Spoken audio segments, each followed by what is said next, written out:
So hello and good evening everybody, both online and in the room. Thank you for attending our evening. The topic is Making Souls, Making Bodies, Amerindian Cosmologies, AI and the Microbiome. Today's host is the Angewandte Interdisciplinary Lab of the University of Applied Art. My name is Klaus Spies. I'm chairing this session and I would like to start with the anthropocentric joke intended to represent colonial Amerindian ontology. So, an animal, a tree and a human meet in the forest for conference. Everyone looks around and thinks to themselves, am I the only person in this group? You're invited to think about what kind of joke this is, while I give a brief overview of today's contributors. So, Elisabeth von Samsonov is an artist and holds the chair of philosophy and anthropology of art at the Academy of Fine Arts in Vienna. She has published widely on the subject of metamorphosis, and also this article in the Franke Albers book on revised animism, which in 2012 brought the basics of Amerindian ontology to German-speaking countries. Elisabeth has kindly agreed to moderate the evening. Our online speakers are Rodrigo Bonaldo and Ana Carolina Barbosa Pereira, who will talk about their seminal paper, Reading Artificial Intelligence from Indigenous Knowledges. Both are professors of theory.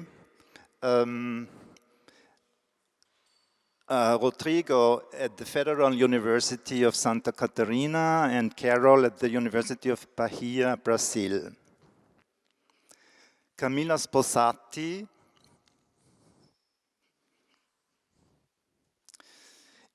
is a Goldsmiths graduate from Sao Paulo who presents her work Phonosophia, which facilitates clay sound instruments through a press-led and vibrating dialogue between individuals, taking into account different subjectivities. Christian Cosmas Meyer is a Vienna-based German artist who presents his work Ma Keru, in which he uses artificial intelligence to experiment with possible or resistant vocal histories of Egyptian mummies and their materiality, taking into account nonlinear concepts of time.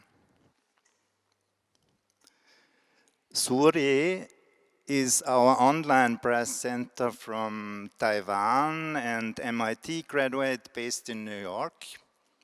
She offers in her work water-soil discontent readings on the microbiopolitics of the movement of bodies across lands as an attempt to cut across coloniality, both in the gut and in the systems of knowledge, delimiting the boundaries of a contained self. Emanuel Gollop will present Chronolalia, which he developed together with Paul Gründorfer, Jens Hauser and myself. In this installation, the mutual interactions of oral microbes and phonemes cause the speakers to perform a polyphonic cross-species chorus.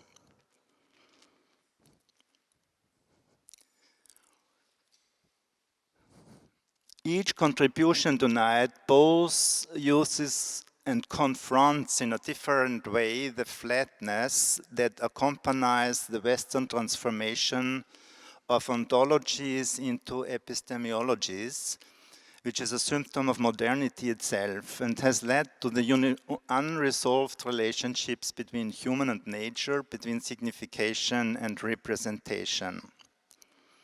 I would like to pick up one example of how an ontological model has advanced the natural sciences.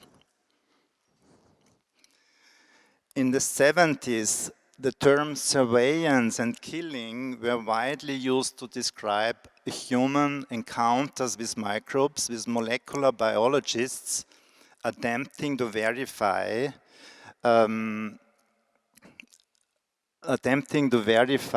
a Cold War model within the human body. In contrast to these concepts, immunologist Niels Stern, married to an artist and attracted by the use of mirrors in the art at the time, proposed a different model, for which he was awarded the Nobel Prize in Medicine and Physiology in '84. In Stern's vision, the immune system was a kind of hall of mirrors of mutual molecular recognition. The outside world, with its bacteria and viruses, was of secondary importance. The immune system was self-referential. Stern later suggested that the defensive immune system does not exist a priori, but only arises when the foreign enters the hall of mirrors.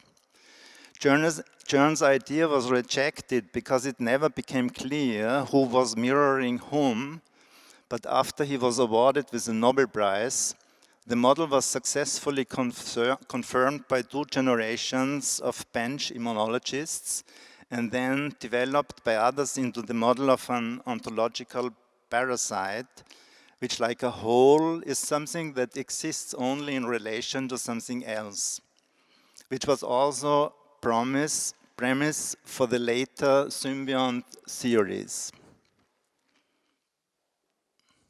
The early model of scientific perspectivism were corresponding to a paradigm shift in anthropology, which Roy Wagner called the figure-ground reversal of anthropology or inverse anthropology.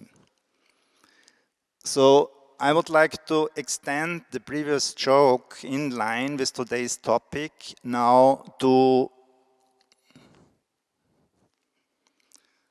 a GPT-4, an officer, and a microbiome meet in the office in the morning. Everyone looks around and asks themselves, am I the only person here in the office? According to cannibal metaphysics, De Castro concludes from his field research. In anthropocentrism, nature is the common innate basis from which the human soul and spirit stand out most clearly. Humans assume that all soul spiritual beings see the same world in principle.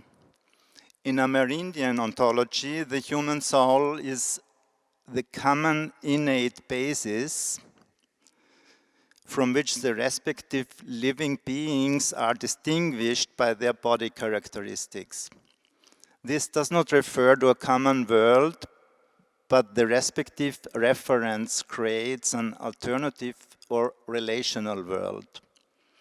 In Amerindian logic, recognizing means embodying oneself alien, which is encouraged in Germanic practice. The distinction between human and non-human is not a question of evolution, but a question of involution. It is carried into the interior of every being. I end my intro now with an anecdote by Levi-Strauss. When the Spaniards arrived in the West Indies, fascinated as they were by the natives, they began investigating whether the natives had souls. Meanwhile, equally fascinated by the encounter, the natives of the Caribbean also began with their own experiments on the Spaniards. They drowned some prisoners, curious to discover if their white corpses would putrefy and to determine if their bodies were real at all. So this was my introduction, and now Elizabeth will continue with some remarks. Hello, everybody. Thank you very much that you made me the moderator. All of a sudden, I will do my best. I thought I would just maybe refer to some of the presentations, but of course, I'm so excited by the few words that you said already, and I'm anyway so excited since years about this topic we want to confront ourselves with tonight, that I have to say a few words and maybe concentrate them on the one task we all have now, and it's the task the philosophers have, the biologists have, the technologists have, I don't know if the politicians have it. It's the task of redistribution, the redistribution of subjectivity, because the way that Western societies have stored subjectivity only in the human field doesn't work, maybe never worked really, but in a way it was like an achievement. It was an achievement in philosophy, it was an achievement in science, but through many incidents which you partly enumerated, like the cybernetic turn in the 50s, or the ecological crisis, or quantum physics, you cannot stay with this capitalization of subjectivity within the human field. So the question is, how do we redistribute it, and who has the word to say in this type of stock exchange? I mean, who will give the ticket to who? And so, of course, we are really like dreaming people wanting to give subjectivity to microbiomes and to, I mean, to AI, you know, we give the subjectivity to computers, to everything. And of course, through the development of something like the movement as object-oriented ontology, like everybody knows, we try to make exactly this flat ontology you wanted to criticize, the ontology that everybody is equal and everything is equal and every being is equal, and has a word to say within a communication, which is of course like a dream. It's like a shamanic dream, it's like an archaeological dream, it's a primitive dream, or it's a futuristic dream, I don't know what type of dream it is, but it's still a dream, because even if the scientists, or even if philosophers, what they do or what they did, like Bruno Latour and many others, talk about things who have a vote, I don't know, I have a difficulty to listen to the algae. I mean, it's very difficult for me to make the algae talk. I can make a horse talk, I can make a girl talk, I can make a tree talk. I mean, this is a competence that humans have, you know, to shift subjectivity a little, you know, but the dramatic movement that is needed now, I mean, to really to expand subjectivity to the far, you know, far away creatures, which we are haunted by, because we discover that we are the many, you know. So there's a lot of crazy things going on. So it must be said truthfully that actually we live in an epistemological moment that is like it's paranoia. It's a fully developed paranoia, because you have to. It's a bit like in the time when people were having a preference to how do you say, to monotheism or something like this. So everything is God. Everywhere is God. Oh my God, this is God, this is God. You know, you get paranoid, but it's a very nice, it's a very nice principle to be a monotheist, but how do you manage to articulate it? It's very nice to be a monological philosopher, but how do you articulate?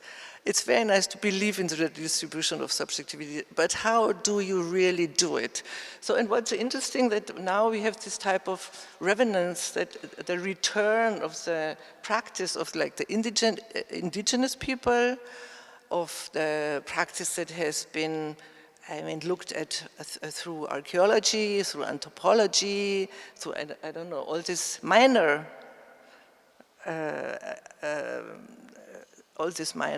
I mean, reporting ones, you know, which are not in the sciences. We do not have the keyword in the science. So, I mean, this is not so new. The question is only how do we adopt it and how do we articulate it? Because the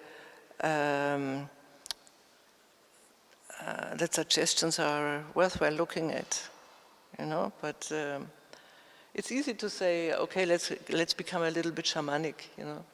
But I mean, how we really do it, how you get along with it, or where is your shaman partner? Can you please introduce it to me? I mean, it's difficult, you know. How do you have this type of practice within the a scientific community in academia? So I'm very interested in listening to the presentations today, and I think that we get new ideas or insights or suggestions about all this. I think this is a perfect introduction for our guests, online guests in Santa Catarina and Bahia.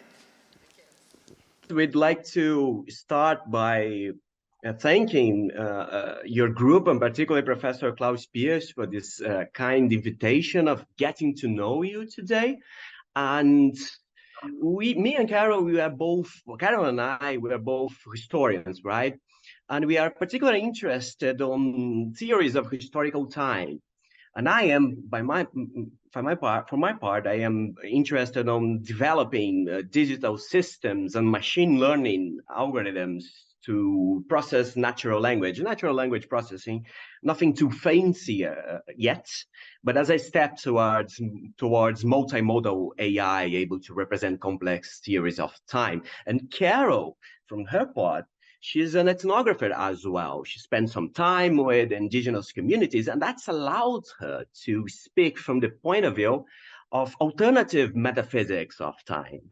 And my job today is try to bridge this Amerindian perspectivism to Western ways of perceiving technology and technological development, because we believe that we are going to say it's part of a thought experiment, right? And that's the way we present it, a thought experiment, which has one main idea today that we'd like to explore with you, is that AI can be perceived as a cannibal spirit, as an intelligent weapon, as a data-hungry machine. And we believe that prior to redistributing subjectivities, as sort of a host mediator wisely put it, we should also reshuffle the conceptual cards in which we used to think about subjectivities, allowing non-Western views to have a clear hand on this discussion.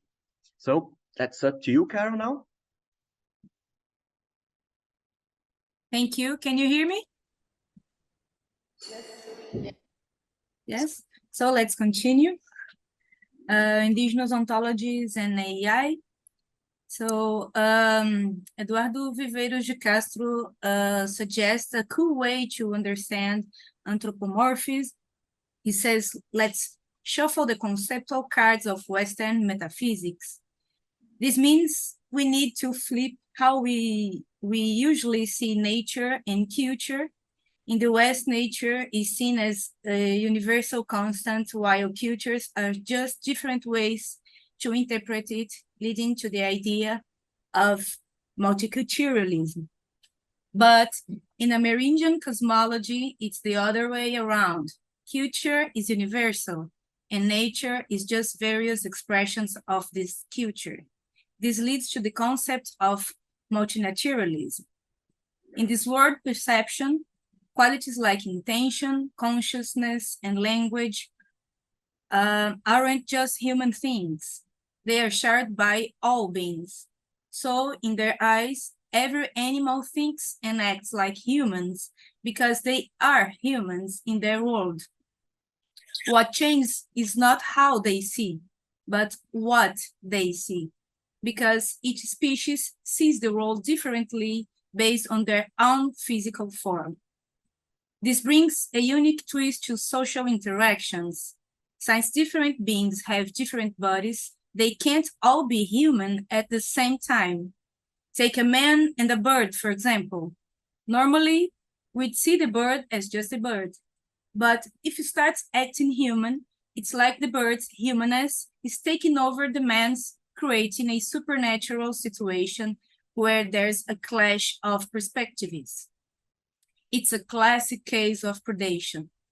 We believe that this Amerindian way of living with diverse human qualities spread across animals and plants can really help us understand AI better.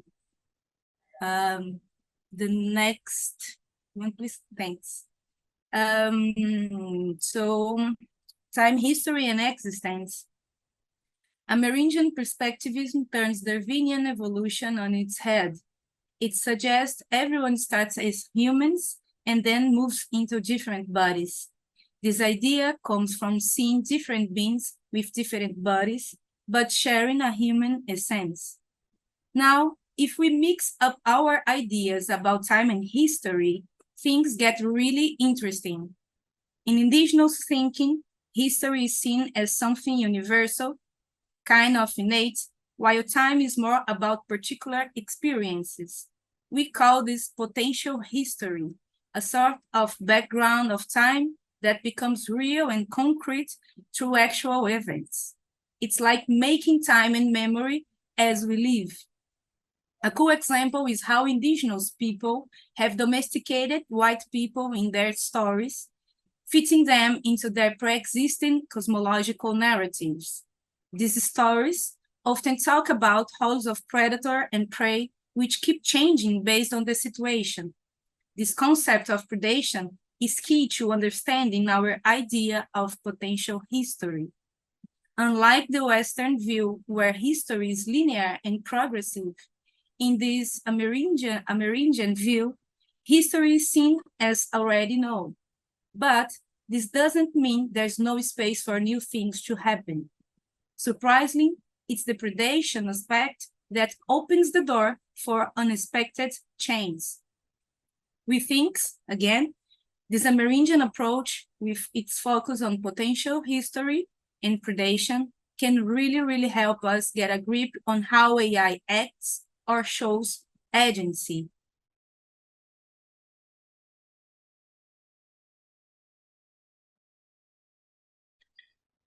Our desire to write about the subject was a wish to intervene really in a discussion, a critical dialogue between historian Dipesh Chakrabarti and anthropologist Eduardo Viveiros de Castro. In his seminal work on the Anthropocene predicament, which brings to history this question of the geological agency of human beings, which is a big problem for historians because it's basically saying that natural history and human history are no longer separated like we thought during the Enlightenment. And he also says in this seminal paper called The Climate of History that actants, non-human actants, in the saying of Bruno Latour, they don't really have intentionality. They don't really have all this phenomenological qualia that makes us human, like subjectivity, experience, consciousness. And that is problematic for Eduardo Viveiros de Castro and Deborah Danowski in the book Many Ends of the World, when they argue that we should create a conceptual analog to grasp this problem, which is a temporal problem also, because it relates to scales of time that transcend human experience that we cannot grasp. So Amerindian perspectivism would be able to bridge all these temporalities, ultimately questioning the very separation between past, present, and future. So what we are proposing here today is a dialogue of two traditions of reasoning, namely Western anthropocentrism and Amerindian anthropomorphism. And for us, it's not really the matter of you believing or not, or assuming this point of view. It's just it's a way of thinking that we think it's very creative towards these questions we are discussing today.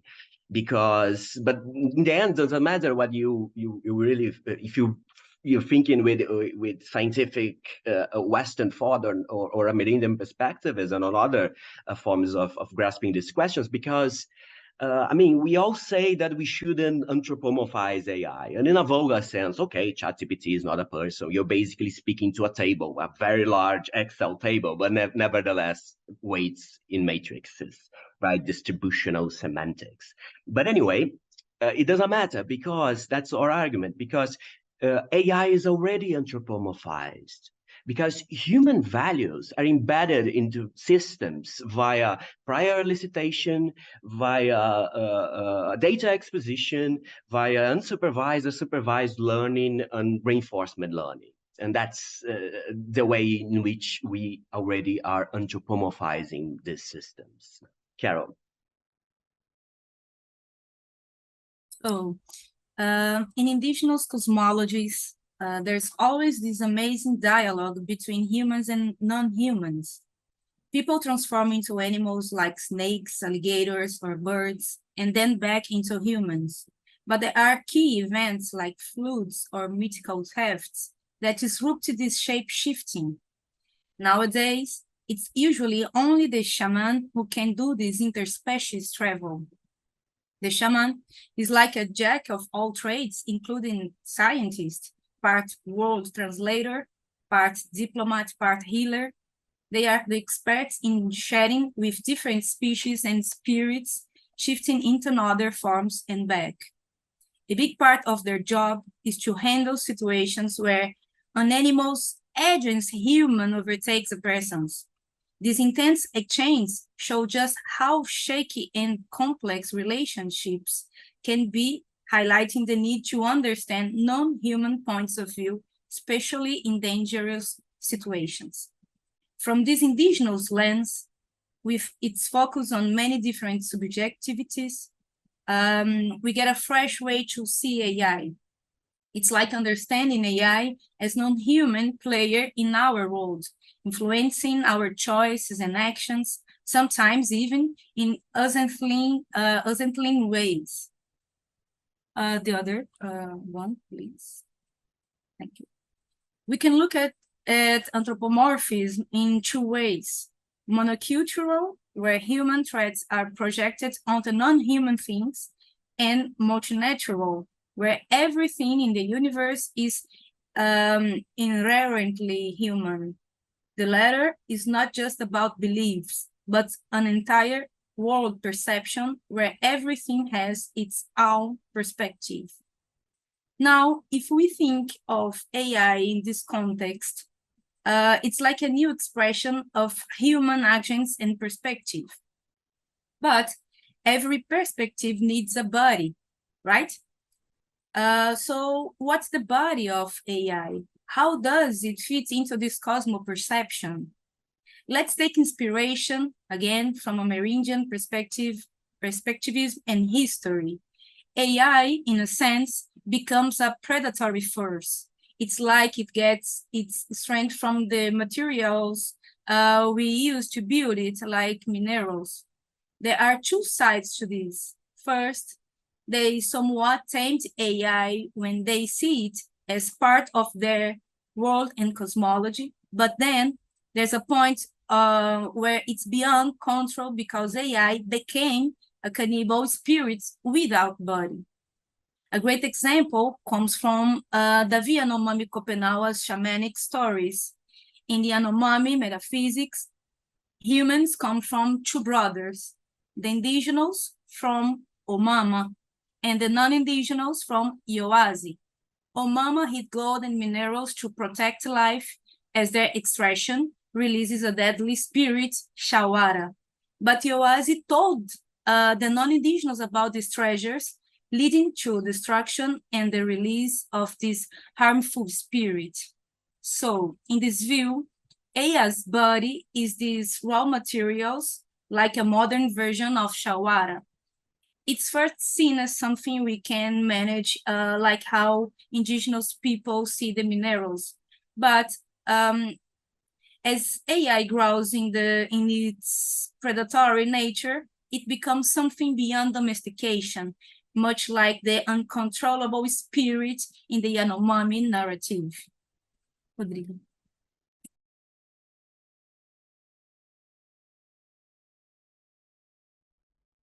So thank you, Carol. Our moderator spoke about paranoia in our times, and I think it's really fitting because we just spoke about where is my body, and of course that's a pawn with where is my mind, if you know Pixies and the famous movie Fight Club, yeah? And that is fitting because Eduardo Viveiros de Castro himself, he loves this cultural references. We have a shared musical taste. And I mean, there is also the song by Radiohead called Paranoid Android, which says, when I am king, you'll be the first against the wall. And I mean, that's technological singularity in a nutshell. And what is technological singularity then? It's the idea that at some point, an algorithm, highly intelligent one, will create another algorithm more intelligent than itself, and then another algorithm will be created by this algorithm, and then another one, in an explosion of intelligence that will lead to super intelligent systems. And of course, that's just the technological part of it. You can think about the question that many pose, that are silicon-based systems able to think something new? And there is alternative AI kind of doubling this bet, all in on biology. And that's very interesting. I'm dying to learn more about Professor Klaus Speer's group achievements on that. But we don't really know what's going to happen in that scenario, right? But it's basically a temporalization of agency in the sense that, okay, algorithms are social agents in the sense of Bruno Latour, actants, they have no intentionality, but they mediate our social relations to social media and stuff. And surveillance capitalism and all these new concepts are trying to conceptualize our historical condition. But the point here is that we have no way to know what's going to happen, because social agency is one thing, but moral agency, it's another. So it's an open scenario in which we need imagination to understand. And Amerindian perspectivism provides us with a lot of insights into that matter. Carol? So in conclusion, I have 2 comments about the limits of perspectivism, Amerindian perspectivism to understand AI.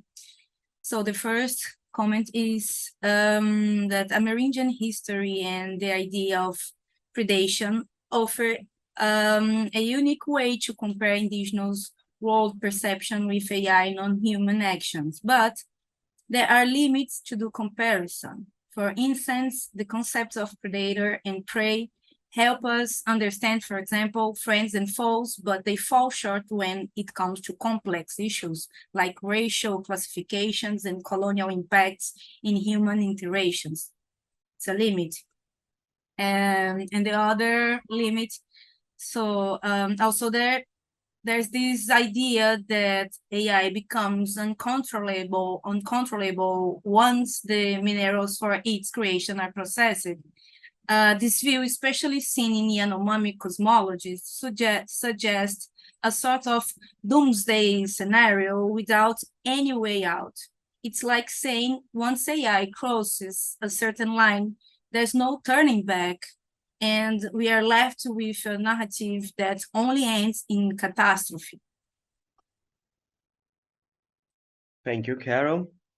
Well, as conclusive remarks, I'd like to add a few things. You see, this idea that AI systems may become true moral agents in our times, related or not to the technological singularity hypothesis, which was formalized by mathematician Werner Winge back in the 90s in a NASA conference, which is kind of disruptive among the community, but there are some people taking it seriously, or others are just skeptical towards it. But we think it's important not because we truly believe in that, we don't know.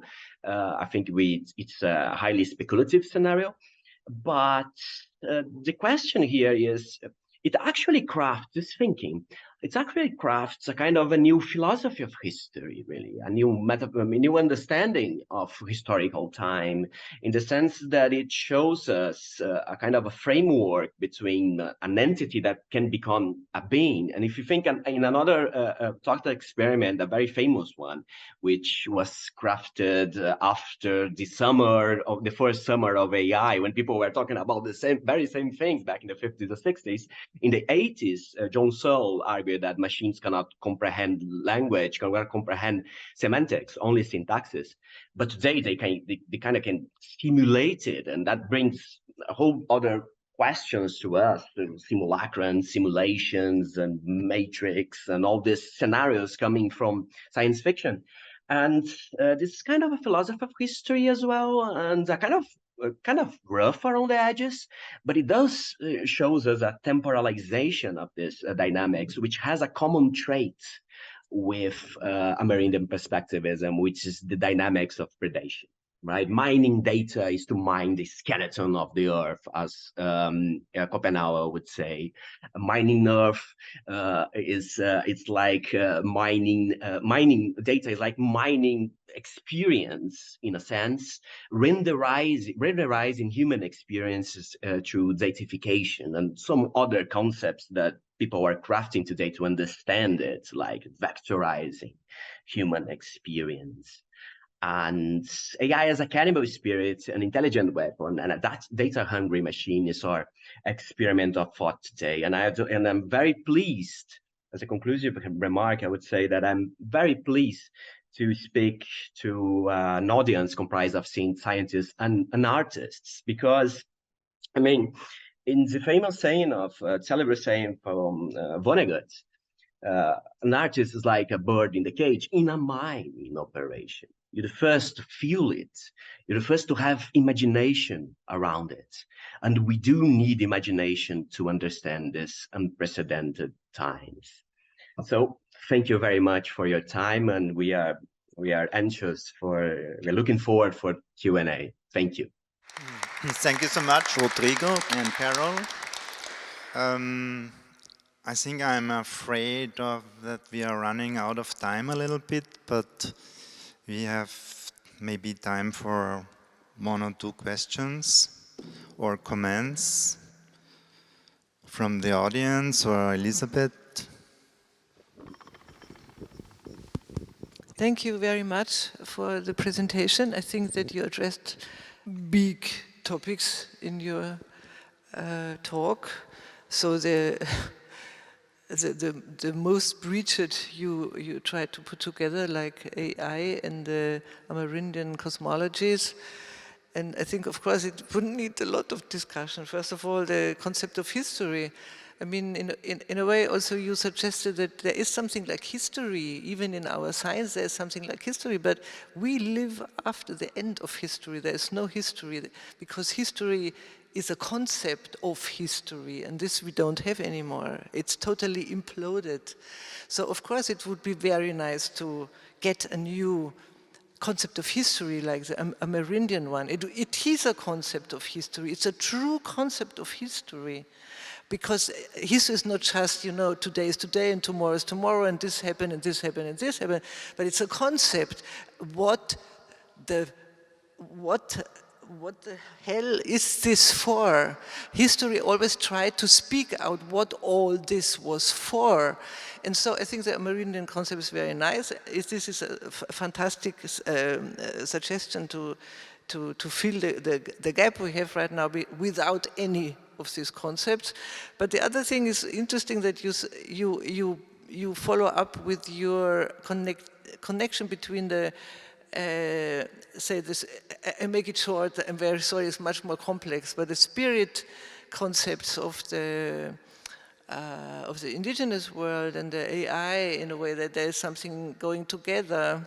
But on the other hand, it's for me still the big question if Bostrom was right, if Nick Bostrom was right, that it's going to autonomize and it will be a spirit on itself. I think it's not yet as far as that can be.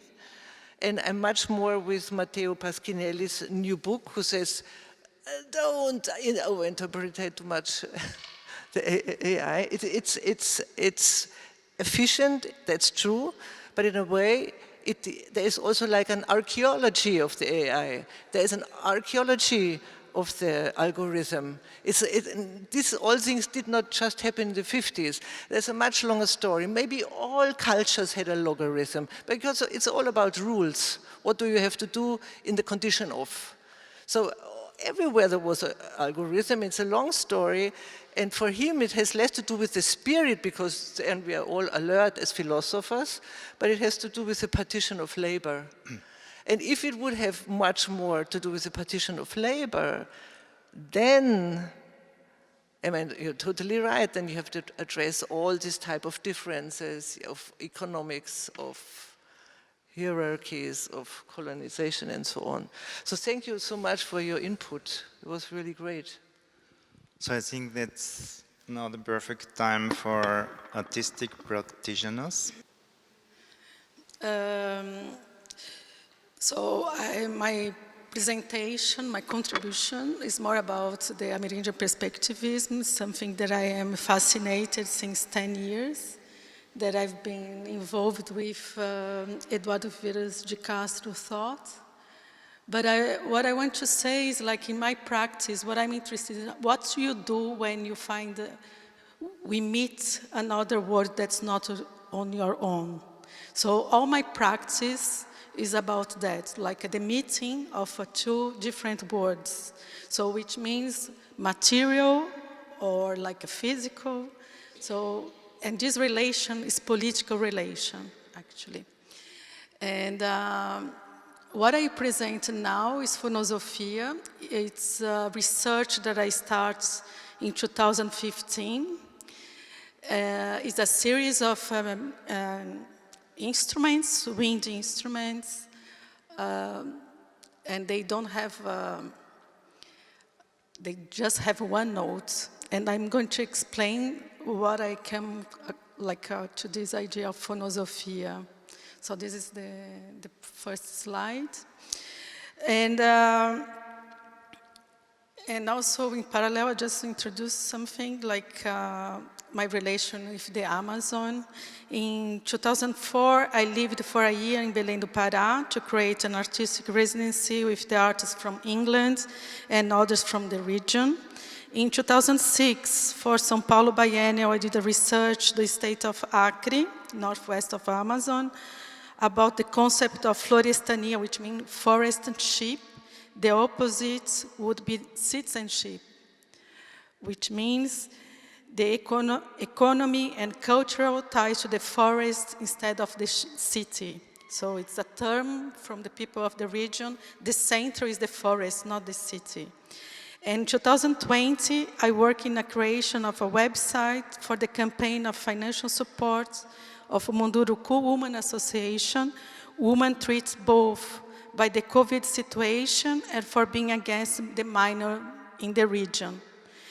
And in 2022, I went back to the Amazon to create a new instrument that I'm going to show to you. So I will talk about where I start the creation of the instruments. So I was invited to the Bahia Biennial in 2014 to create the Earth. The proposition was to create the Earth Anatomical Theater. It's based on the first anatomical theater in Europe, in Padova, in Italy. So the second slide, please. So this is the anatomical theater. So this is the situation. I moved there to Bahia to create this project in 2014. And then in parallel, I start to thinking about what was inside of this anatomical theater, the Earth Anatomical Theater. So I start to create instruments that are part of the body or inside of the Earth. So it was more like organs of the Earth. Can you please? So this was behind 16th century house, like say a solar, what we call in Brazil. is in the Salvador, the same place where Carol was talking before, where she is now. And so was behind of this construction, I created the theater. Okay. So what is intriguing, and that is what for me was the turning point, during the excavation, like 3 meters down, we found this tile, a Portuguese tile from the 16th century. Exactly the same concept of the anatomical theater of Padova. And then and then I saw this tile, and then was a parrot. So I don't know each of you can see. It's like if you see or not, because depends how you relate it to the image. But actually, it's upside down. It's a rabbit. So I went to the archaeology university to check this, and then I found out that shouldn't be a parrot, it is a rabbit. So this is the reversibility of an image that I was interested in. And this concept influenced to make the instruments.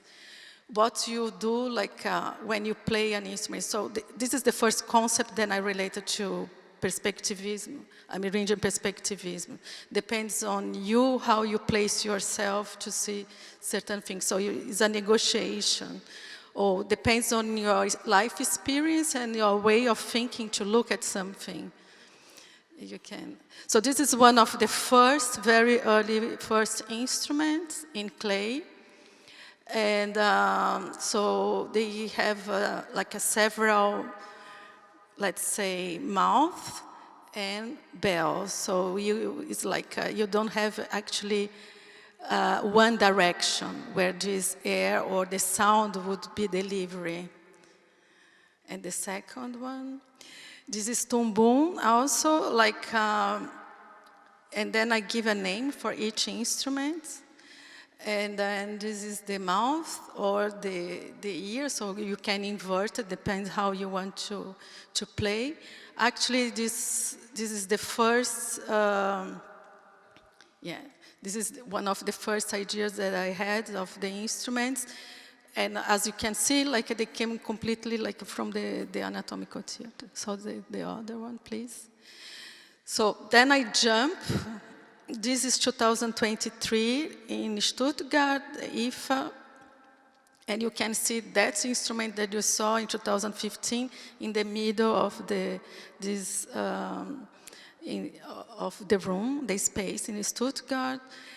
And what is important here, I produced since then 5 generations, I call generation of instruments, because actually they talk to each other, but each generation has one aspect, like if you go to the next one, please. So the first generation, you can see, I produced in Salvador, Brazil, is about the listening. So an instrument that's to listen, not to play. So instrument that I invert the situation. So how you make an instrument that actually is helping you to listen, or so how can you listen? So it's related to the 3 aspects of the anatomical theater. It's made of earth, is related to anatomy of the inner parts of the body, and it's also musical instruments at the same time. So there are 3 different pillars of the instrument. The second generation, I produced in Netherlands, and then they are similar, formally similar shape, but actually with completely different ideology, which means like the color of the parts of this instrument, they would vibrate sound. And the third generation, again, the instrument can be a weapon, it's not sweet. They can be also a gun, or can be something that you can relate it to a different way. The fourth generation, I'm not going to show here, but then again, I did in Brazil. I work with, in a different aspect, actually, like I use the concept of phonosophia to create instruments with 14 participants that we worked 2 months together to produce instruments from their own parts of the body. And actually, the last one that I did in the Amazon, that's what my last visit in the Amazon, so was last year, the end of last year. And I produced not with ceramic, but this time with natural rubber, balata. And for me, like all the material is a political aspect, actually. It's not the choice, is because rubber is like a highly related to extractivism and domination of the area of by capitalist situation. So, but the other part, which I'm very happy, I did also the mouthpiece here in Vienna. And the mouthpiece was a long research, like a year research here, to find which kind of a mouthpiece you adapt to the body. So we are talking about the body because it's not which body we are talking about. So the body of the instruments, they are beings also, actually. They have their own behavior. They choose who wants to play. I mean, this is the narrative that I create. But then the mouthpiece for me was extremely, important, and because it's not about only to adapt, but it's how to vibrate the body of this instrument. So this is another aspect. So you can see the first instrument, and in Stuttgart, there is the drawing of the excavation of Bahia, or of the Earth Anatomical Theater in Bahia. Yes. And the other one, again, the parrots. So actually the way that I present those instruments are totally related to the history and the layers of this history of the instrument. So I wouldn't create the instrument without find the style in this hole in the Itaparica Island. So everything is interconnected. And this is one of the second generation. It's called Serpent. So as I said, like the color is also a sound. In the exhibition, all the instruments are kind of related to each other. And I didn't want to have any kind of participatory with the audience. They are not allowed to play, actually, the instruments, because for me, the participation with the objects, you need to have a relation, and this relation is like you need to really get involved with the history of the phonosophia instruments, and also, yeah. So this is the one of the generation that I show here, the mouthpieces. We have run out of time or not? We still have that. Okay, just quickly. This is the mouthpiece. This is the solua. It's like a three persons playing in one direction. How you negotiate the air in this middle part. And here, actually, okay, you can. And then here is in the academy, in the Visual Arts Academy here in Vienna, where I am doing my PhD here. So we were trying out the mouthpieces. And there, like the people who were there, like one of the central person there is the person who made the mouthpiece. So I'm always bringing people who are part of building or collaborating process involved in the presentation. But actually, the protagonisms are the instrument, is never the people.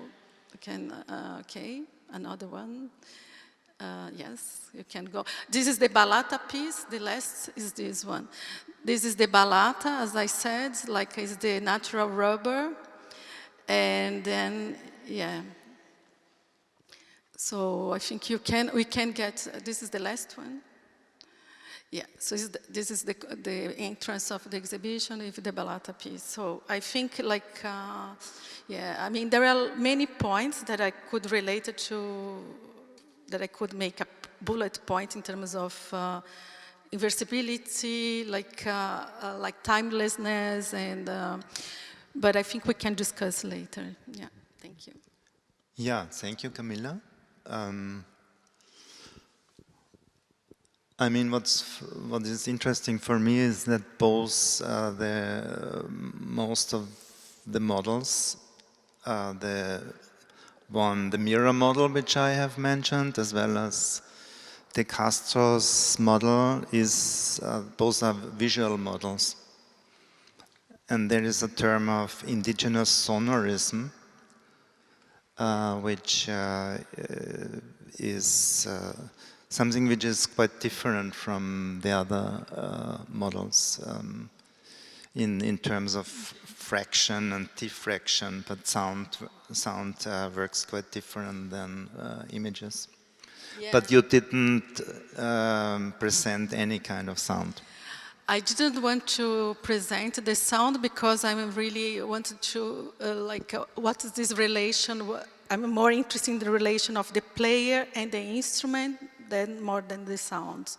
Because what's the political decision of what you play, you know, the desire of what you do when you have an instrument in your hands. Because it's this relation of no domination, no control of the object or the instrument. Actually, instrument's not an object, it's more than an object. You can play, you can touch it, but I mean, for me, the aspect of that's how you lose the control, domination, or propriety of an object. That's the provocation that I would like to bring in my practice. This would bring us to a quite different control of sound. By Christian. But I have a sound. I have done, but I didn't present here anyway. Do you have a comment, Elizabeth, or do you continue to Christian's presentation?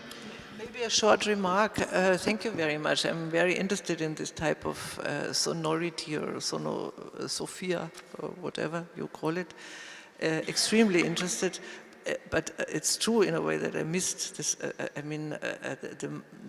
the minor idea what type of sound it could be, or you could have played a little bit for us, maybe, if you want the player and the instrument or something. So, because it's very difficult if you say you want to get away from the image and you only show us the images.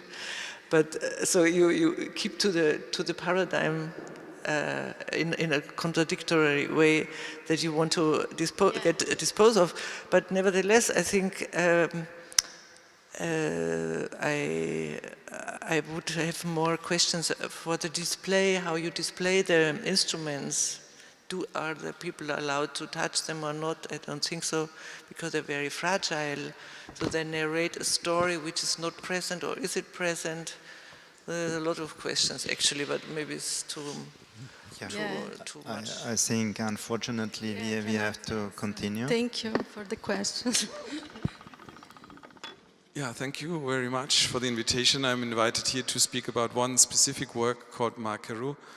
I think it's very fitting after Camilla, because the body as an instrument is something that also is valid for my presentation. But before some starting remarks about the context of the work, as the human quest for immortality, a perpetual facet of our consciousness, stems from the realization of our own mortality. So this enduring fascination with transcending death has profoundly influenced both our cultural and technological evolution. Indeed, the awareness of death and the subsequent longing for immortality are believed to be pivotal in shaping human culture, born from an inherent desire to overcome our mortal limits. However, this desire has manifested in various forms across the millennia, evolving as humans have continued to grapple with it. In our modern era, especially within the context of late capitalist societies, this pursuit has taken a technologically driven turn.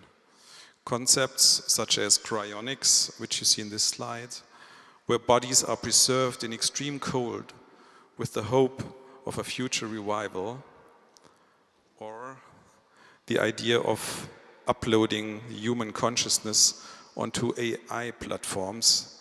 They both reflect a contemporary and secular approach to achieving immortality. And of course, both are completely speculative at this moment and driven a lot by a lot of money from the likes of Silicon Valley and mostly, let's say, men with a lot of money in their Middle Ages. These methods represent a stark contrast to the spiritual and ritualistic practices of indigenous or ancient civilizations. And among these ancient cultures, the Egyptians' beliefs and practices regarding the afterlife are particularly notable.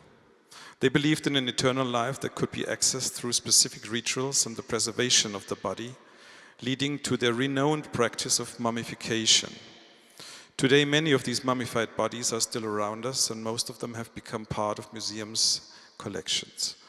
Removed from their original spatial contexts and often transported to other countries as part of a broader colonial endeavor, such bodies are now preserved by museums grappling with ethical dilemmas. These institutions face questions about the nature of these remains. Are they bodies or objects? Should they be displayed, and if so, how? Alternatively, is repatriation to their original resting places appropriate, even if these locations may no longer exist? I was always drawn to the fact that the old Egyptians held a deep reverence for the voice and the tongue, viewing them as crucial elements for the journey beyond death. In their understanding, the ability to speak was essential for declaring innocence in the Hall of Maat and for reciting the spells needed for protection in the afterlife. The use of golden tongue amulets placed in the mouths of the deceased underscores the significance they attributed to the power of speech and communication with the gods. This focus on the voice and tongue as tools for navigating the afterlife highlights a profound connection between the physical and spiritual realms in Egyptian culture. Today we live in an era where the voices of the deceased can continually be heard thanks to audio recordings that allow us to listen to those no longer with us. However, recent years have ushered in an even more radical phase of our interaction with the voices of the dead. Through a combination of voice cloning, which AI can generate from recordings just a few seconds long, and AI chatbots that can learn to mimic a person's speech or writing style by analyzing their letters, emails, or social media posts, we are approaching a time when we will be able to engage in conversations with recreated voices of the deceased. How will this transform our relationship with the dead, our perception of the spiritual world, and our approach to mourning those who have passed away? In recent years, scientists have employed cutting-edge technology to gain new insights into mummies from museums' collections. Utilizing computer tomography, they have begun to explore the interiors of these ancient bodies without the need for physical intrusion. It was in this context that I developed my art project Microbiome in 2021 during my residency at the Schaufler Lab at TU Dresden. I was intrigued by what could be revealed in this encounter between an ancient mummified body and the array of modern technologies available for acquiring and translating digital data into various material forms. I wondered whether something poetic and mysterious could be uncovered alongside the objective and factual discoveries of science. I wondered if it would be possible to create a voice based on one of these mummified bodies. The vocal tract, located between the larynx and the mouth, is responsible for forming the human voice. Through CT scans, it's possible to digitally capture a person's vocal tract and create 3D models for printing. Attaching an artificial sound source to the lower part of this model enables the generation of vocal sounds similar to the original speaker's voice. I collaborated with Professor Peter Birkholz, which is an expert in this field and chair of speech technology and cognitive systems at the Institute of Acoustics and Speech Communication of TU Dresden, to bring this idea to life.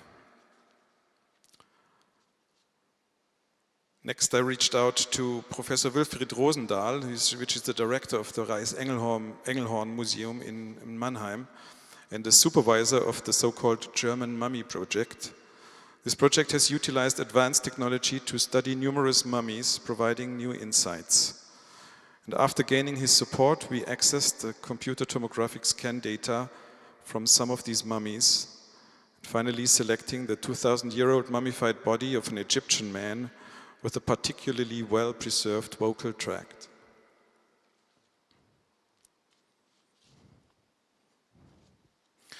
We then 3D printed a replica of this mummy's vocal tract. The challenge we encountered was, though, that a voice's timbre is primarily determined by the moving parts of the vocal tract, most notably the tongue and its varied positions, which are essential for producing different tones and vowels, just like A and I. To replicate these capabilities in the mummy's voice, we first needed to develop a flexible and manipulable tongue that could be positioned inside the vocal tract model. Now what you see here is the 3D data for printing this vocal tract model. And in the next image, you see a technical drawing for what we wanted to achieve with this tongue, which had to move just the same way our tongue moves in our mouths. And in the next slide, you see some of the printed materials, 3D printed and silicone handmade details. The model printed in 2 parts, and after the tongue was inserted, it was glued together. And this is how the final 3D printed model with the placed-in tongue looked like. And in the next image, you see the tongue in a transparent and simplified model of the vocal tract. This tongue was made of silicone and consists of 3 chambers that can expand with water or contract with under pressure. This was a new step in the field of speech synthesis and was later also published in scientific journals. And as you can see in these images, this tongue can really create a completely different space through which the tone then travels through the vocal tract, which completely changes, of course, also the sounds and the vowels that you can create with it.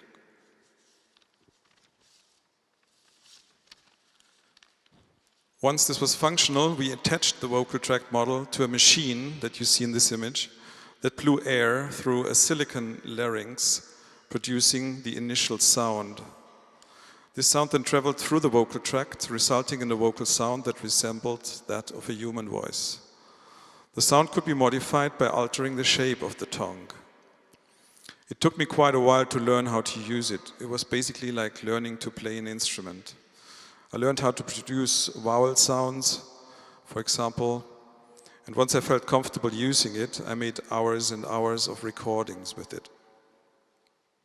In the next step, these recordings were processed using an AI-powered audio program, which enhanced the human-like sound qualities even more without changing the timbre, the characteristic of the voice. And with this, the experimental and scientific phase of the project concluded. What followed was a compositional stage during which I adhered strictly to musical guidelines, drawing on my background as a musician. In my composition, I aimed to create the impression of a vast space from which these sounds originate and resonate into our realm. Utilizing each of the 8 loudspeakers independently, I was able to project sounds from various directions, making them appear as if they were traversing the room. This resulted in a 7-minute piece where the voice is sometimes heard in isolation and at other times in a chorus, evoking spiritual laments. Accompanying these vocalizations are sounds produced using the same vocal tract model in a different way, resembling simple brass instruments. My objective was to craft a complex sound composition with a cold and factual technology that led to the creation of these sounds is overshadowed by a sense of poetic mystery, immersing the listener in a journey through the depths of time. My goal was to craft a voice that transcends time, reaching 2,000 years into the past, while also projecting into a new near future where, thanks to technological advancements, the voices of the dead will persist in speaking to us. Integrating modern technological elements into the mythological framework of ancient Egypt revitalizes their narratives, maintaining their relevance and resonance in the contemporary world. This fusion may aid us in comprehending a present where voices continue to echo long after their corresponding bodies have perished. And as you can see in these images from Kunstmuseum Stuttgart, where the installation was presented this year, it is really a very spatial setting in which the loudspeakers are placed in the room and you are in the middle of it. And being it what it is difficult to present it in any other different way. But of course, everybody is always a bit interested in what the sounds like. So I have a little piece that I brought, but it's not the actual sound piece, as this is not possible to present it in such a way. So this is just a short 3-second sample of the raw material, so you can have an idea how this voice sounds like.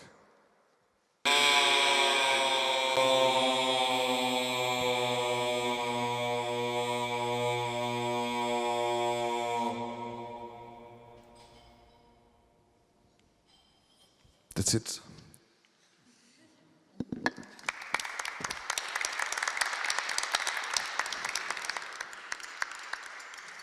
So, thank you, Christian.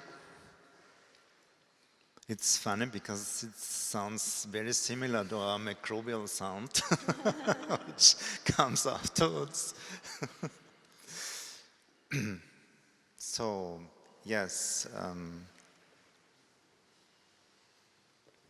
Thank you. It's interesting to have you both interested in sound so much. I mean, it's really interesting coming from very different angles. So in your case, you don't engage AI so much, but you do. And I mean, can you just explain a little bit, because when we saw the coffin going to the radiation machine, you know, it showed a lot of hieroglyphs at the bottom. So there was a sort of sound recording in the coffin. I mean, how does this, like the symbolic function of language, which is totally present, relate to the focus on the bio apparatus that has announced once, but does not do it anymore, a language? Or do you can you even imagine that the inscription on the coffin would have to do with the person? Or is it like the person's speech, or less the person's speech, but it is what you have to say the moment when you go to the other world? So how does this relate, and what type of, so this is my question, what time of confinement did you transgress with this project? Well, what's written on these sarcophagus is actually really often a summary of their life stories. Often, you know, describing that they've been really good people and that they deserve to enter the eternal life. And sometimes it's really things that they should actually recite once they are at the entrance to eternal life. So things they have to say, things they have to speak out in order to be allowed in. And so it's interesting that actually what's written on there is meant to be spoken. And that's also what I thought was, for me, initially an activation point, maybe, to follow, in a way, to follow their wish. That the voice should sound again at some point, because of course you always also touch ethical questions once you work with a human being that once has lived, and even if this is a long time ago, is still an ethical dimension in this. So for me, this kind of solved this ethical dilemma in a way that I thought it's actually something that this person really wished for, that the sound would sound, that this voice would sound again, even after the body has been mummified. And the person wished it or you wished it? I mean, this is a stupid question, forget it. I mean, because actually I don't think the person wished it, because she was, or he was, or whoever it was part of this type of procedure of becoming immortal. So if this procedure is defined like this, it's just working like this, and mummification was only active in Egyptian death cult for a certain period, not all the time. So they had also like modes and differences in the death cult strategies or politics, or the politics of immortality. And so for me it's much more interesting how you engage the AI, I mean, how you think to engage the AI, because I mean, if you need, or you engage CIT technologies to measure the space of, I mean, the laryngo, I don't know what complex, then is this already AI, or it's just, how do you say, it's imaging technologies in medicine, which is actual practiced since some time.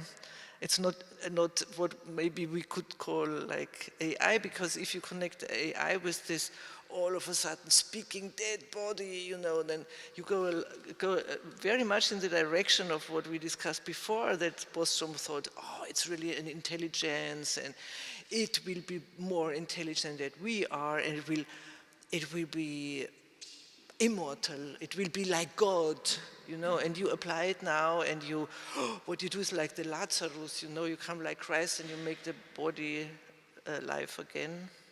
So what is really the AI part of it? Would be interested in knowing more. The AI part of this project is not even maybe the most important one, because I was really interested in coming from the body. And as I tried to show in the beginning of this short presentation, there's like this whole idea of immortality that right now lingers in between the body and the mind. And what's really actually important, some people say of these, I mean, some of these immortal fans, they say the body doesn't matter. I don't need my body. My mind is what matters, and I want this to be out there forever, speaking, experiencing things, but the body is something that I'd love to get rid of. And then there's others, they say, immortality for me only makes sense when my body is present. I am my body. And maybe not everything I am is rooted in what we call the mind. Maybe the gut, my microbiome, whatever, everything is part of me and I need this. So this would be people that rather freeze themselves into a cryonic storage chamber and hope that sometime they will be reanimated. But for me it was really important that this project touches on both of these aspects. So it really comes from this mummified body. It's a recreation of a part of this body, and the AI aspect here is not really relevant. And then with this I create sounds, and then the AI comes in and detects something in these sounds and enhances them just by understanding what is the character, the timbre of this voice, the human aspects of this voice, and enhances them and kind of filters out a bit references that are not human sounding. So here is an AI kind of helping in a second step. So both things come together in this project, but they only work for me in this combination here. Okay, I think we have to proceed to the next presentations. Ray, hello. Hi, can you hear me? Yes. And can you see my presentation? Yes. Yeah, all right. I'm Ray, and it's a pleasure to be here today to share with you all a little bit of my work. So when Klaus approached me, he referenced my master's thesis, which was on empathy and the microbiome. And I picked out this line that I wrote in sort of like a manifesto to start off the thesis. And it says, I push to recognize the microbeness of a microbe and the microbeness of a human, as well as the humanness of a microbe in hopes of revising the humanness of the human. And I think this line ties in nicely with the topic of today's panel. This line also is a sentiment that underpins a lot of my research on destabilising subjectivity and complicating how we think about the self and the other, and thinking about how the story becomes much more nuanced when we take into account the agency of the more than human, how they literally and figuratively constitute us. This is a map of the fields of modalities that I engage with through my work, and I thought it's a good generative place to begin with and to refer back to. So today I'm going to very briefly touch upon 3 works, and this is how each of the works overlap in terms of thematics. The first work is Water Soil Discontent. It's a research project that I initiated in Buffalo, New York's Coalesce BioArt Lab. And this project takes recent scientific studies on the gut microbiome colonization among immigrants as a starting point to move backwards and to integrate stories and materials from traditional Chinese medicine and household remedies as a way to cut across coloniality, both in the gut and in systems of knowledge. The title of the piece, Water Soil Discontent, is a direct translation of an ancient Chinese proverb that is also a mundane proverb that is used. The words are on the screen. It's Shui Tu Bu Fu, and it's used to describe when someone travels abroad and they experience a series of ailments, often gastrointestinal, sometimes autoimmune. And it's an ancient term that was first recorded in the 3rd century BC from the record of 3 kingdoms. This proverb didn't really resonate with me personally until 2015 when I arrived in the US for the first time to pursue my studies. Within 3 months, I had developed Hashimoto's disease, which is an autoimmune disease. So I went back to Taiwan to seek treatment. And everyone I encountered, from medical professionals to like friends and families, all told me that this was a classic case of water soil discontent. And a few years passed and I forgot about that incident until I started researching on the microbiome and how it influences the human person. I came across this study that says US immigration colonizes or westernizes the human gut microbiome. And they did a series of studies of DNA sequencing on the gut microbiome of Hmong immigrants from Thailand and determined a pattern that across generations, the diversity of the gut microbiome decreases and the bacteroid strains increase. This induced a sort of reactionary response, a sort of microbiome nostalgia for the extent of the loss that comes with immigration and displacement that I had not realized before that. So I immediately wanted to understand what kinds of microbes that I was missing that was present in my counterparts in Taiwan.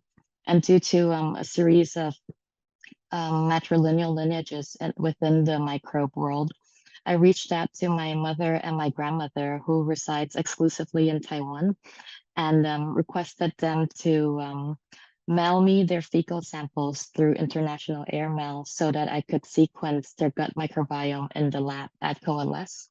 And these photos is the process of extracting the photo on the right shows pure gut microbiome DNA.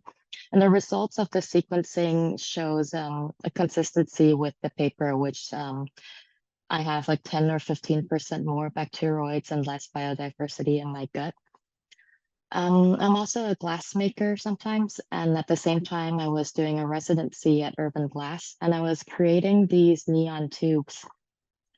And a sort of coincidence between conditions appeared. Gut microbes are obligate anaerobes. That means that they can only survive in environments without oxygen. And neon tubes also happen to be anaerobic environments because you need to create a vacuum, remove all of the oxygen in order to pump neon gas into the tubes. So I combined these two technologies to create a sort of ritualistic object to lament this loss and to incubate these microbes that were present in my mother and my grandmother, but missing in my gut microbiome, to create a kind of a neon anaerobic incubator for gut microbes. This piece was also in the final performance that concluded the residency. It was a performative feast, a kind of tasting as reading, where I looked into a traditional Chinese medical literature to seek out treatments for water soil discontent. And I came across feces as a type of medicine. Fecal transplants are pretty well known now, and it's been around for a while. It started off with online communities like forums like Reddit, people giving each other advice and know-how, and sometimes sharing samples between the community.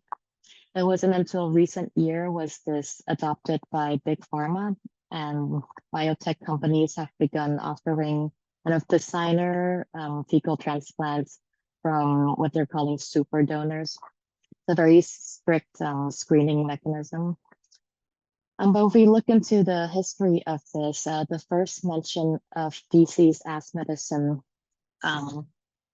was in the 4th century BC. They called it yellow soup, which is a nice euphemism for a slurry of feces. And it was mentioned by this guy, Ge Hong. It was also in the Compendium of Materia Medica, which is the most important ancient text for Chinese medicine. There are also all sorts of non-human feces that come into Chinese medicine.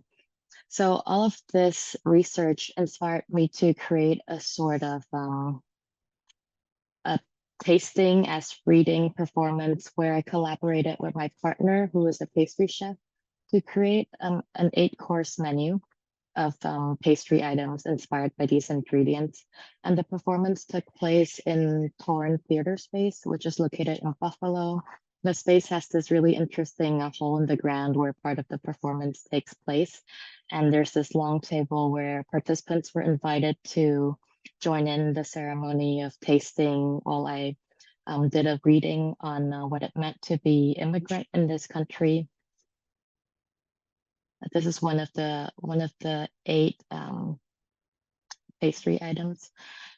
This feast was a ritual of healing that celebrates microbiomes that have been uprooted, displaced, and transformed through the ancient technology of Chinese medicine. The second work, Feline Intelligence, piggybacks on the fascinating world of fecal transplants that I mentioned briefly. And this work intended to ask questions about the seat of agency. So where was agency located? Studies have demonstrated the extent of how a person's gut microbiome influences their body type, their personality, their mood, their behavior, things that are traditionally linked with identity or a sense of self. This work playfully speculates on a kind of interspecies fecal transplant in order to radically empathize with the other. It also recognizes empathy as a technology of the self. In this story, this person receives a fecal transplant from their cat in hopes of better understanding their cat. And it is titled Feline Intelligence to recognize that there are other types of intelligences that we can model upon. They're equally as desirable as human intelligence, or in the context of this panel, is another kind of human intelligence to take into consideration.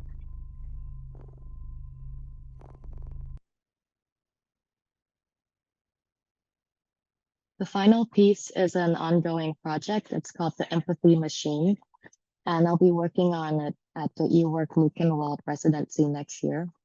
Empathy is a necessary and slippery concept that we often use in understanding relationality with humans or non-humans. If we trace the history of empathy, it began in aesthetics as a projection of the self onto a non-human object, an object of aesthetic pleasure, such as an artwork or a beautiful landscape. And it was later subsumed by the field of psychology to be exclusively used to refer to human relationality. Empathy went from a place of recognizing difference to a place of recognizing sameness. And the biggest criticism of empathy is that it leads to tribal mentality, because most people can only empathize with others that they can imagine themselves into. So in this work, I'm building a neural network that learns to empathize by categorizing things based on differences instead of similarities, which is the opposite of how a neural network is conventionally trained. It's an ongoing experiment in both the technology of empathy and machine intelligence. Thank you.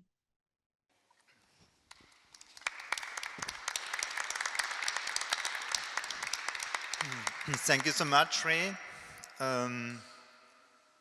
So I'm wondering, maybe you can comment on this, whether the Amerindian ontology became true at an epistemological or at a physical level in all these ideas of the microbiome, because the human-animal difference in Amerindia is carried deeply into the body, and it seems to be very similar to the research results of microbiome research.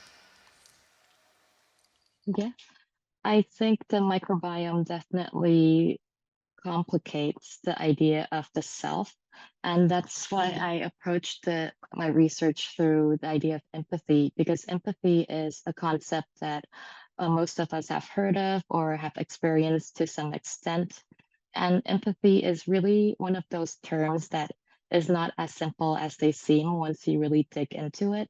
So in order to empathize, you need to first define kind of what is the self and what is the other, because when you empathize, you project yourself onto the other. But in terms of the microbiome and just how radically they constitute us and influence us, it becomes very murky territory to say what is self and what is other. How do I empathize with my microbiome if I am microbiome? And if we look into kind of the history, and this also brings in ideas of different kinds of temporality, the idea of panspermia, that maybe we all came onto this earth from ancient microbes that landed on earth in comets, or the idea that all of our cells, all the cells in our body has vestiges of ancient microbes. Our mitochondria is ancient microbe, or how virus infections really contribute to the human genome. Like 40 to 80% of the human genome comes from genetic coding from viral infections. Our ability to form thoughts in the way that we do come from an ancient viral attack that gave us the ARC gene. So to think about the human or the self without taking into consideration the microbiome is I guess super inadequate. And so yes, the microbiome definitely is fertile grounds for this discussion of perspectivism and thinking about non-humans as other persons, because we are microbes in the end of the day. Does that answer your question? Elizabeth?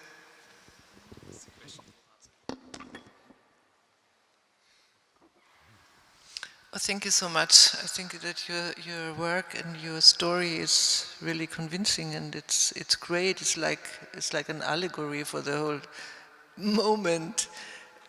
because I mean, what we're trying to do in a very substantial ways to solve this question of the redistribution of subjectivity in a way, or of course what you do, you do the cuts in the human field, of course, and you try to widen it up. And what I see brilliantly highlighted in your work is that there is really this concurrence that we see arise from the 50s, you know, from all this symposia and meetings between the cybernetics and the technologists, so that we are not only able to imagine that IE might be like a super intelligence or whatever, how Bostrom put it, but also that the biological world is like a super intelligence, and that we have two types of intelligence of the same type that we more or less conceptualize in a quite similar way, so that you could say that what we confront right now is like an antagonism, which is maybe not a true antagonism between the artificial intelligence and organic intelligence, because organic intelligence is maybe as well self-organized, as well putting into act its autonomy. It's trying to do the best possible imaginable, and so I mean, I think that your contribution opens up very well this tension. Or what do you think about organic intelligence? Is this a sort of intelligence? What would you see in this microbiome? So much to do with the place. Thank you. I think it's very telling that artificial intelligence was modeled after the human brain. James Birtle, the artist and writer, writes about how the way that AI is modeled after only the human model of intelligence is really a very limiting factor of AI. But even just taking into consideration like this human intelligence, for decades, scientists have been talking about the gut brain, the brain in the gut, right? Even just in this human body, intelligence or knowledge is not only located in the brain. There are other sources for intelligence, and if we then look into other types of intelligence, then there really is no. There are a lot of potential, I guess, in that. Yeah, thank you so much. You're totally right. I mean, then we have another discussion about the brain-gut bridge, which is the new model for the difficult model for the philosophy of the future. So thank you, Ray, and we continue to the last presentation. Yeah, good evening, everyone, from my side. So I'm presenting today Chronolalia on behalf of my co-authors, Klaus Spieß, Paul Gründorfer, and Jens Hauser. And I'm going to starting off this presentation with a small video about the work Chronolalia and how it was exhibited at Ars Electronica this year.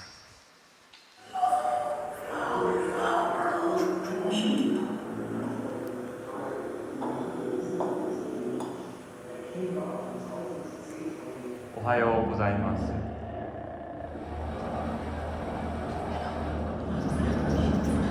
Ti ascolterò più tardi allora.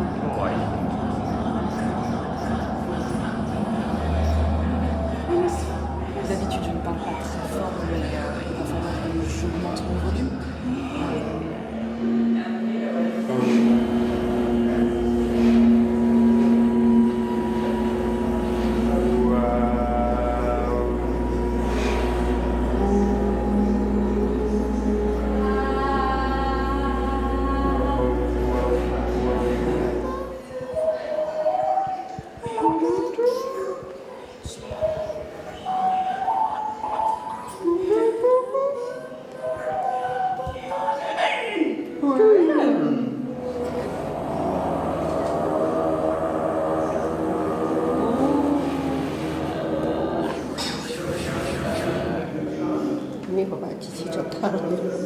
Okay, so the lowest voice will probably have the most vibrations.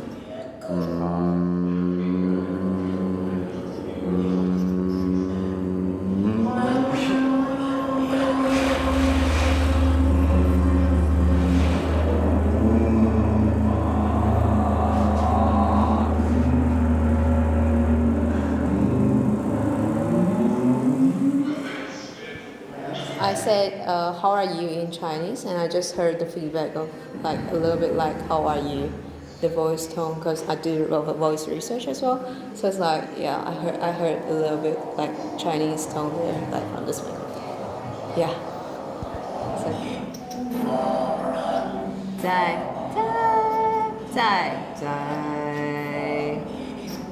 奥地利。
Next.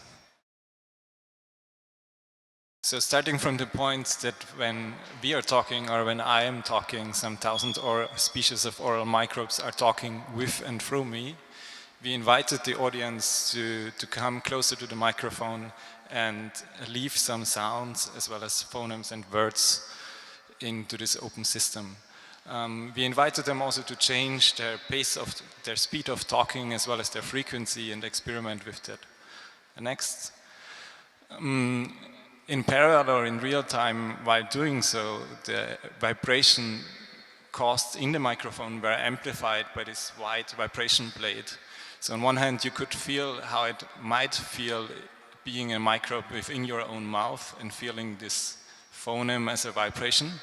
But at the same time, whole body vibration is a medical strategy for enriching your microbial growth throughout the whole body.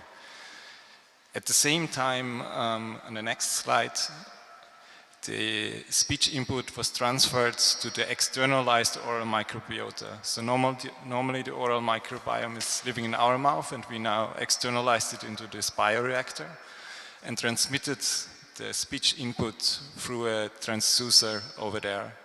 What now happens, or what, how you could see it, is the oral microbiota in this bioreactor starts to utilize, deconstruct our speech input and use it for their mating and reproduction behavior.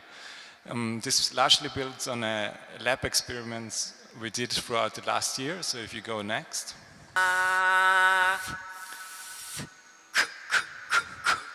What you can see here is a oral microbiota isolated and exposed to different vowels and consonants.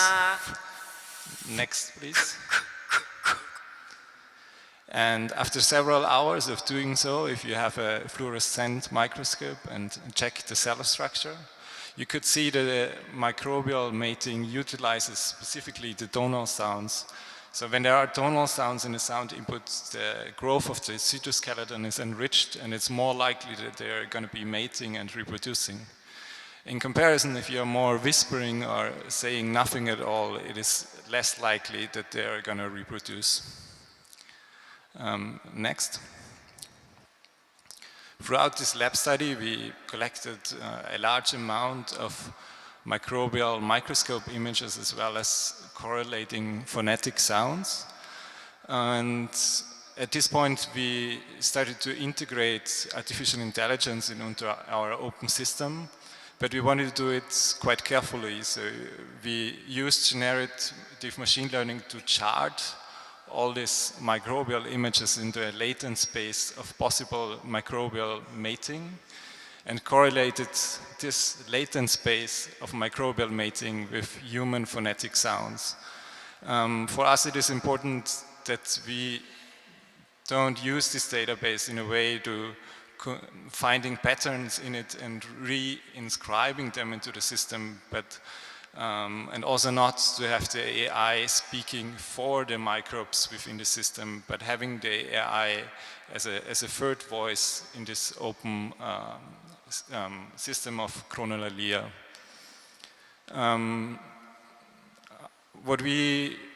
What was interesting to us, also to myself here, was to use artificial intelligence to also break the existing structures. So if we go to the next slide, here you have the International Phonetic Alphabet. It charts a large amount of human phonetic sounds, but our vocal tracts are able to make way more sounds. So for us it was interesting to use artificial intelligence to search for new phonemes between the structures, but maybe also beyond the structures. Next, please.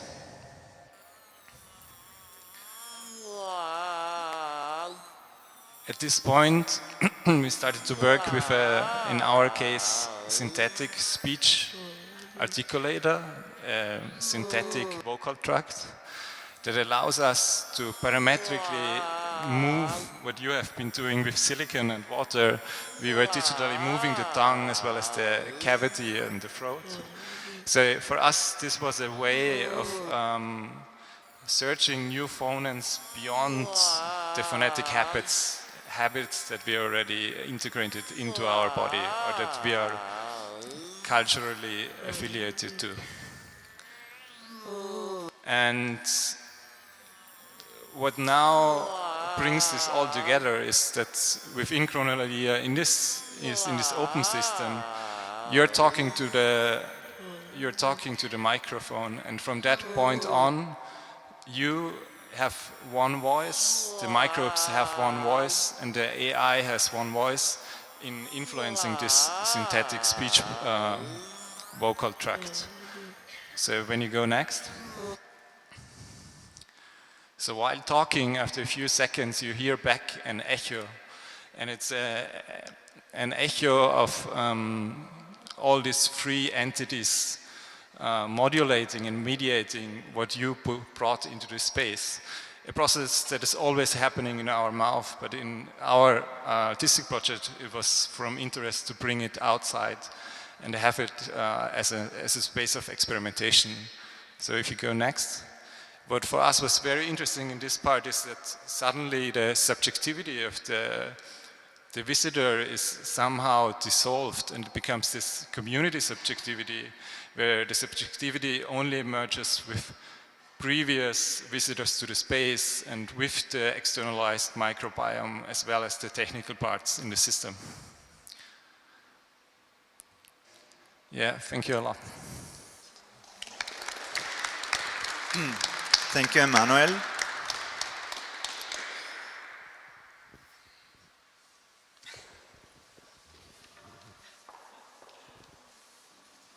Thank you so much. Super interesting. Can I comment? Sure. Yeah.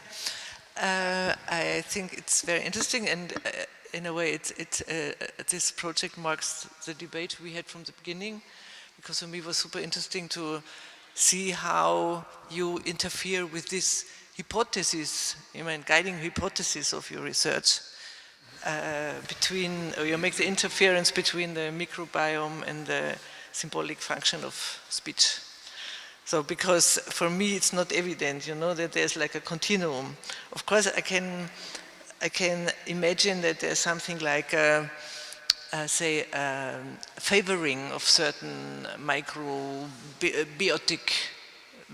entities through stimulation via the vowels or the phonemes. But what does it really mean? Because if you take it serious, then you end up with what I think is the most beautiful challenge in this whole discussion, that you could imagine that the whole story of humans, including the symbolic function, is driven by microbiota, point barre. You know, so that if you look for a subjectivity, here it is, you know. It's the small animals that we never have looked at before, or we try to clean it with anti-disinfectant or something. But actually they produce culture. They're not only culture in the sense of culture in the I don't know, in the laboratory glass. Yeah, and then we have this glass züchtet, but they are the agents. And this is my question now. I mean, what are the results? What do you draw from this? Except that you try to really strongly interconnect these two realms. It's interesting that you all look at the speech. Why? What I like is the idea, the question, who authors our speech? Exactly. And this is has a long history in literature and in surrealism or in psychiatry. I mean, you know, we know Roussel or Bresset, all these surrealists. Breton said that the words itself are making laugh, or that the words themselves are co-authoring. So it's not what we speak, but the words at the level of wording. And so this is one of the questions, and it relates to a famous study of a Russian biologist who wrote a paper about whether religious rituals are provoked by the needs of the microbial communities to replicate. So in religious rituals, you do a lot of actions which enable microbes to easily transfer, or even in kissing or some.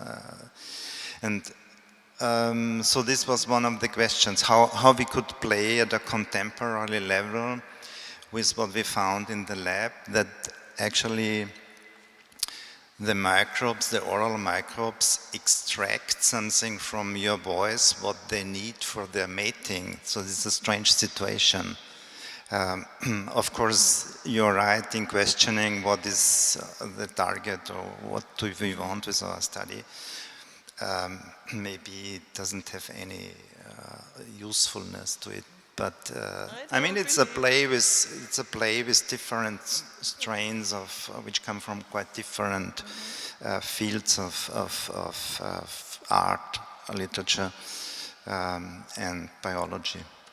Yeah, I think it's quite fruitful assassination of the majesty of the symbolic function, because this is exactly what we need if you want to, you know, lower down a little bit the primacy of the human tralala and intelligence and the capacity and subjectivity.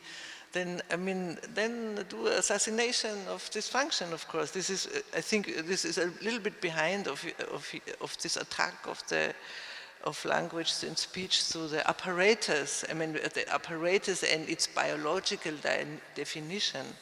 Because, of course, speech would never speak about the biological definition, but about the magic, how to say, creation of speech in a non-linear, impossible interaction, you know, between the God and the human, and between the humans each other. Also, it's not yet clear why we talk to each other.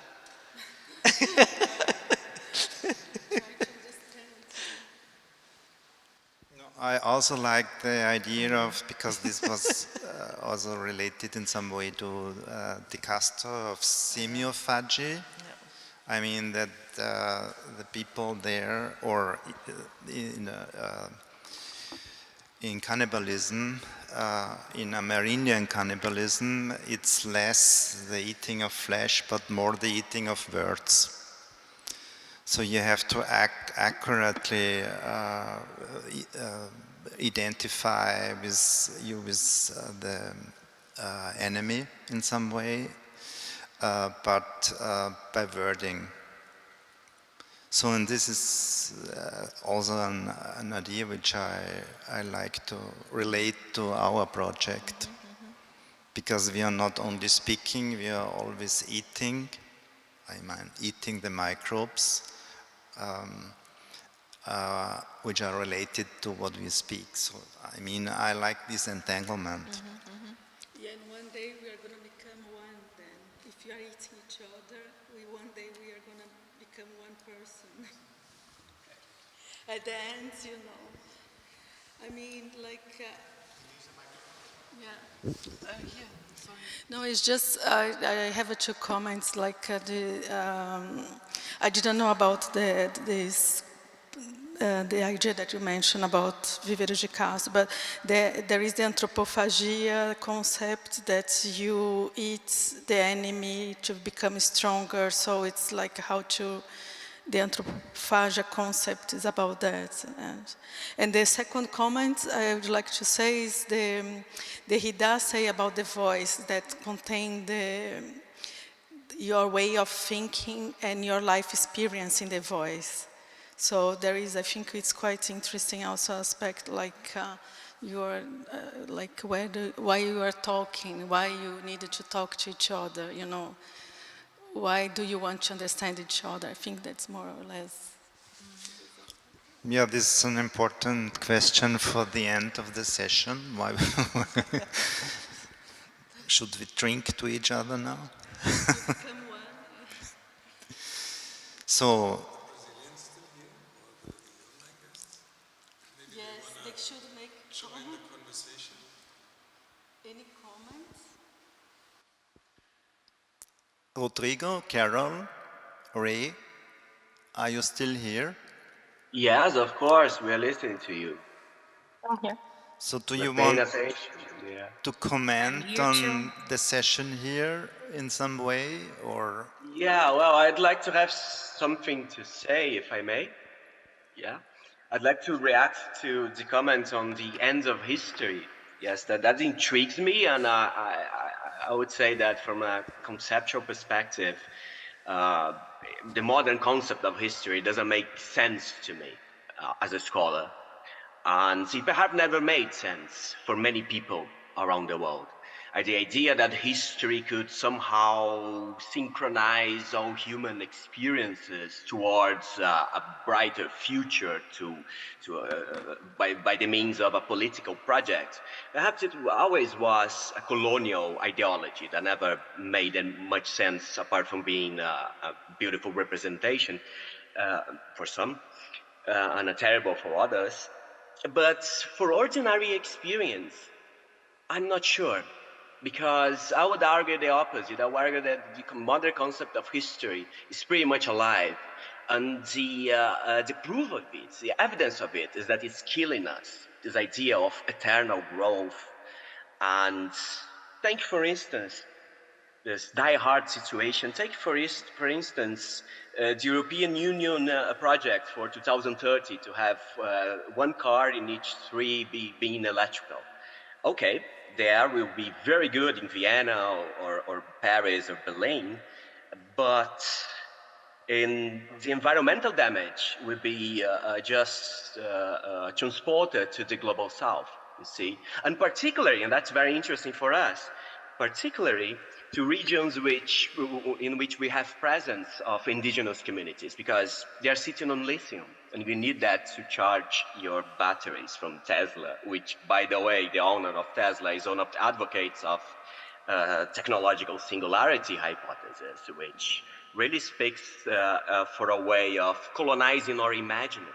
There's these two ways of perceiving this question through Latin American traditions. The first would be coloniality of power, and our moderator spoke about division of labor, and you should think, according to Aníbal Quijano, on racial division of labor. And that's pretty much alive. And then saying that it's dead, it says that the concept of race doesn't mean anything anymore, and that's not true, of course. And the second is the coloniality of imagery, of our consciousness, and that comes from Aníbal Quijano and Grasfogel and Maria Lugones and others who are developing this idea of coloniality of knowledge, which speaks, and that's why it's important for us to engage with Amerindian perspectives on that matter, because they are resisting already to all of that, through body territory, to questions of labor, to questions of mining, to questions of land. And that's what I have to say about that. Thank you.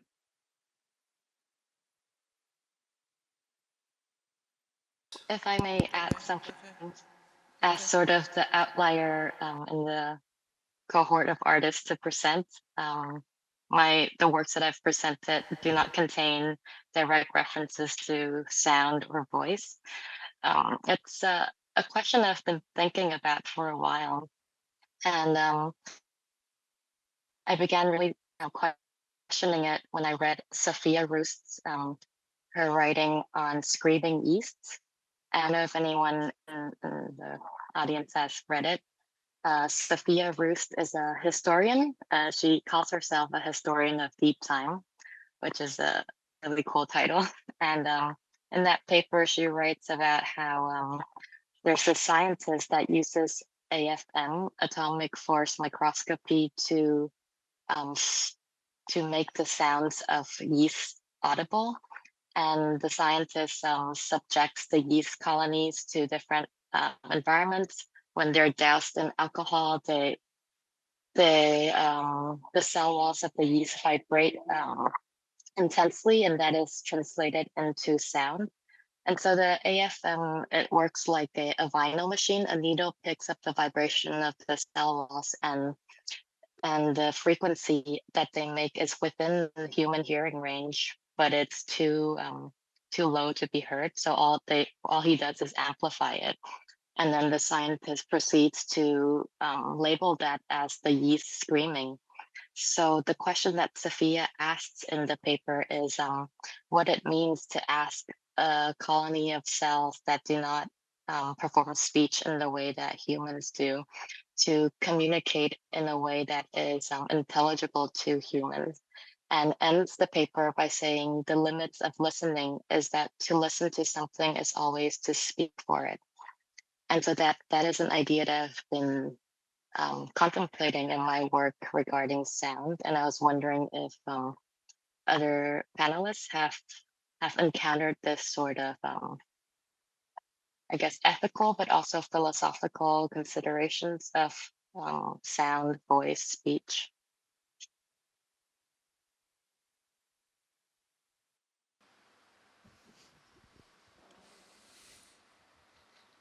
Yeah, thank you for your comment. So does anybody want to comment on or anybody has a question?